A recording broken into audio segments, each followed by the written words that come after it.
So first of all, what is ACT or DACT? So সবার একটা confusion থাকে যে স্যাট এন্ড ডিস্যাট সেম জিনিস নাকি না। সো আপ আনটিল 2022 2023 তখন স্যাটটা পেপার বেসড হতো, লাইক আমরা সেন্টারে গিয়ে পেপার বেসড এক্সাম দিতাম। বাট এখন ওটা কমপ্লিটলি চেঞ্জ হয়ে আমরা ডিজিটালি এক্সাম দিই। মানে এমন না যে আমি বাসায় বসে এক্সাম দিব। সো আমার যে নিজের ল্যাপটপ বা আইপ্যাড নিয়ে আমার সেন্টারে যেতে হবে, এন্ড সেন্টারে গিয়ে ওই ল্যাপটপটাতে আমরা হচ্ছে এক্সাম দিই। সো জিনিসটা যেহেতু ফুলি ডিজিটালি হচ্ছে, সো এটাকে আমরা বলি ডিস্যাট বা ডিজিটাল স্যাট। এখন স্যাটের কাজটা কি এটা আসলে বলি। সো আমরা সবাই আসলে শুনে থাকি যে আইএলটিএস এর স্কলারশিপ, বাট আইএলটিএস শুধুমাত্র একটা প্রফিসিয়েন্সি টেস্ট। স্যাট হচ্ছে স্যাটের উপর বেস করে আসলে আমাদের অ্যাডমিশন প্রসেসে ওই সিলেকশন ক্রাইটেরিয়ার মধ্যে ইউজ করা থাকে, এন্ড স্যাটের উপর স্কলারশিপ থাকে। সো ফর এক্সাম্পল ধরো I have a score of 1400 or 1450, এটা আমি যদি হচ্ছে অ্যাপ্লিকেশনে আমি ইনফর্ম করি যে আমার এই স্কোর, তাহলে তখন ওরা ওই স্কোরটা আমার ধরো আর যে একাডেমিক ট্রান্সক্রিপ্ট আছে বা আমার যে এক্সট্রা কারিকুলার অ্যাক্টিভিটি আছে ওগুলোর সাথে মিলে ডিসাইড করবে যে আমাকে কি ওরা অ্যাডমিশনে নিবে আর নিবে না। তাছাড়াও স্যাট এর উপর বেস করে স্কলারশিপও কিন্তু দেওয়া হয়ে থাকে। সো স্যাট বেস কিছু স্কলারশিপ থাকে যেখানে ক্লিয়ারলি বলা থাকে যে ধরো তোমার যদি 1400 স্কোর থাকে, তুমি ধরো এই পরিমাণ স্কলারশিপ পাবা, 1500 স্যাট থাকলে এই পরিমাণ স্কলারশিপ পাবা। So the SAT is an aptitude test, and এইটার উপর বেস করে আমার অ্যাডমিশনে ধরো হচ্ছে আমাকে নিবে আর নিবে না এটা ডিসাইড করা হয়। প্লাস এটা স্কলারশিপের ক্ষেত্রেও ইউজ হয়ে থাকে। এখন একটা কোয়েশ্চেন থাকে যে অ্যাডমিশনের জন্য যদি ইউজ করা হয় তাহলে how is it different from IELTS? So IELTS এর কাজটা শুধু ওই ব্যারিয়ার পর্যন্তই, যে ধরো তুমি কি ইংলিশে কথা বলতে পারো না কিনা, শুধুমাত্র ওই একটা প্রশ্নের উত্তর দিতেই আইএলটিএস ব্যবহার করা হয়। কিন্তু স্যাট সেটা না।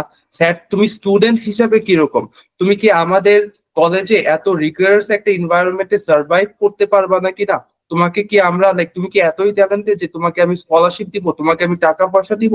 সো এইগুলো জাজ করার জন্য স্যাট আসে। So DSAT is actually very very valuable.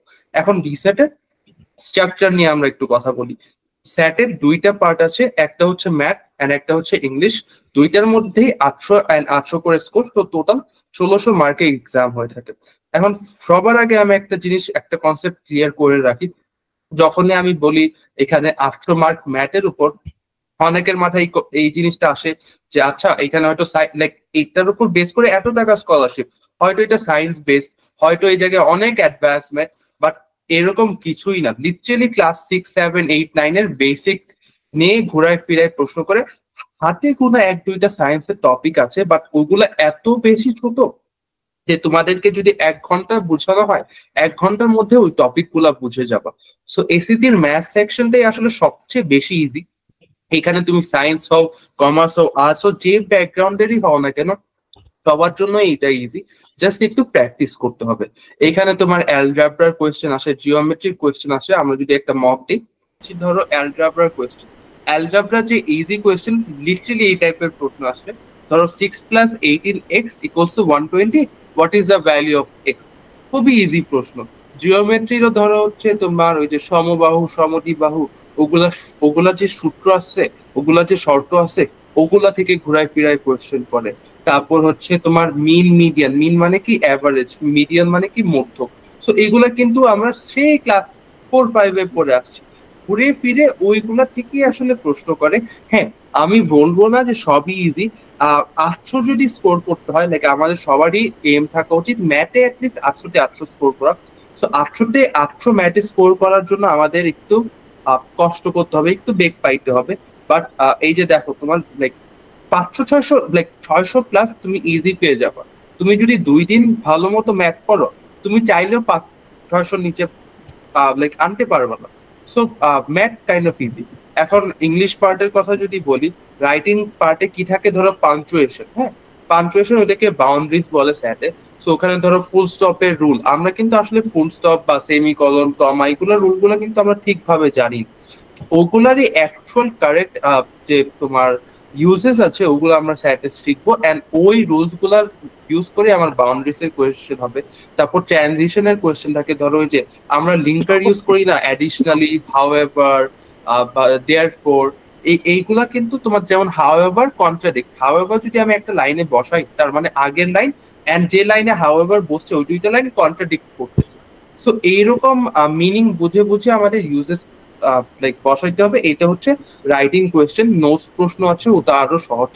And reading a যেটা, রিডিং এ ধরো ভোক্যাব কোয়েশ্চেন আছে, ওখানেও তোমার লাইক প্যাসেজের মিনিং বুঝতে হবে, একটু একটু একটু ভাবা লাগবে, কিন্তু ঘুরে ফিরে তোমার ওই ভোক্যাব গুলা লাইক জানা লাগবে। তোমার ভোক্যাবুলারি একটা সেকশন আছে। অ্যান্ড বাকি যে রিডিং কোয়েশ্চেন, ওইটা ধরো তোমার এরকম লাইক মোটামুটি অ্যাভারেজ সাইজের একটা প্যাসেজ থাকবে, ওটা পড়তে হবে। অ্যান্ড ওটা পরে তোমার প্রশ্ন থাকতে পারে যে মেন আইডিয়াটা কি, বা তোমার সামারি মতো বলতে পারো, সামারিটা বলতে হবে। বা জিজ্ঞেস করতে পারে ধরো এখানে 4-5টা লাইন আছে, 4-5টার মধ্যে একটা লাইন তোমাকে বললো যে এই লাইনে কি বোঝাচ্ছে, বা এই লাইনের সাথে বাকি প্যাসেজের সম্পর্কটা কি। তো তখন তোমার সেম, কিন্তু তোমার কিন্তু পুরাটার মিনিংই বুঝতে হইতেছে। বা ধরো তোমার পুরো এত একটা প্যাসেজ আছে আর লাস্টে একটা ড্যাশ, তখন তোমার জিজ্ঞেস করলো কোন অপশনের, যে 4টা অপশন থাকবে ওইটার মধ্যে কোনটা এই ড্যাশের মধ্যে বলবে। অ্যান্ড স্যাটের একটা মজার ব্যাপার হচ্ছে সবই এমসিকিউ, ঠিক আছে? ইংলিশে রাইটিংও সব এমসিকিউ, রিডিংও সব এমসিকিউ, ম্যাথও সব এমসিকিউ। অ্যান্ড ম্যাথে যদি এমসিকিউ না হয়, ধরো জাস্ট টাইপ করে অ্যান্সার লিখবা, দ্যাটস ইট। লাইক 3-4টা এমন কোয়েশ্চেন থাকবে যে জায়গায় টাইপ করে লিখতে হবে। ধরো তোমার লাইক ম্যাথ করার পর অ্যান্সার আসতেছে 110, তুমি জাস্ট লিখবে 110। কিভাবে করতেছো, কেমনে আসতেছে, এইসব কিচ্ছু লিখতে হবে না। সো এটা কিন্তু হিউজ টাইম সেভ করে একটা।